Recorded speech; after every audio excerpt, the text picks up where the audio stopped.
ఏం చోటు వెళ్ళొద్దా? నేను ఇంకా చెప్పాను కదా, ఈ డాగ్ మా ఆడపడుచు వాళ్ళది.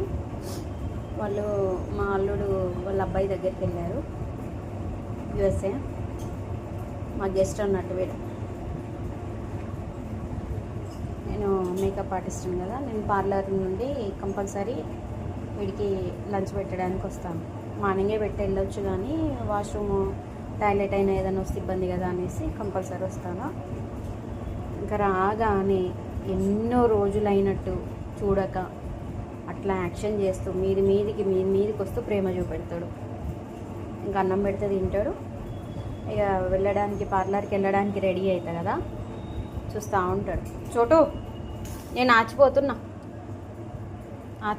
ఇంకా నేను రెడీ అవుతా ఉంటే చూస్తూ ఉంటాడు. అటు ఇటు తిరుగుతూ ఉంటే చూస్తాడు. మార్నింగ్ కూడా అంతే, ఇంకా ఏటో వెళ్తుంది ఇది అనేసి చూస్తూ ఉంటాడు. వస్తామా? ఆచిపోదామా? దా లే. అదిగో ఆచి అనగానే వచ్చేస్తాడు.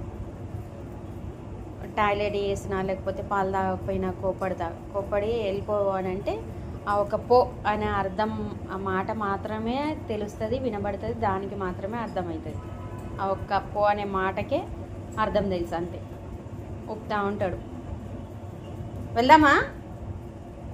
చూసిండ్రా, అది వాడి సిగ్నల్. చికెన్ వేసుకొని అన్నం తింటావా? ఇంతకుముందే తిన్నాడు 3:30కి, అందుకే పొట్ట నిండిపోయింది, సైలెంట్గా ఉన్నాడు. లేకపోతే ఇంకా తోకతో సిగ్నల్ ఇస్తూ ఉంటాడు. వెళ్దామా? పాలు తాగినవా? అన్నం తిన్నావా, పాలు తాగినవా అని అంటే ఆ నాలుక బయటికని ఇట్లా మొహాన్ని తుడుచుకుంటాడు అన్నట్టు, అది సిగ్నల్. ఇంకా లేదు పాలు కావాలి అంటే ఇంకా మీదికి వచ్చి రక్కుతాడు, గోర్లతో గీరుతాడు, గీరి ఆ గిన్నె చూపిస్తాడు. చోటుపా, టాయిలెట్ పోదామా?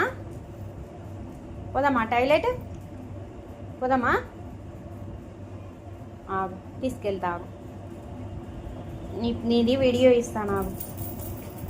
ఇట్లా ఏమైనా అన్నం తినే టైంలో లేదంటే టిఫిన్ తినే టైంలో మంచిగా అందరం కూర్చుంటాము. మొత్తం విదిలిస్తాడు, వాడి బూరంతా పడుతుంది. ఇంకా మా బాబు మా ఆయనకైతే మహా చిరాకు వస్తుంది. మేమంటే సరేలే అని ఊరుకుంటాం, కానీ వాళ్ళకి బాగా చిరాకు వస్తుంది. హలో, స్మార్ట్గా ఉంటాడండి మా చోటు. ఇది మేల్, సో అందుకని చోటు అని పేరు పెట్టారు మా వదిన వాళ్ళు. వీడియో 1 year వరకు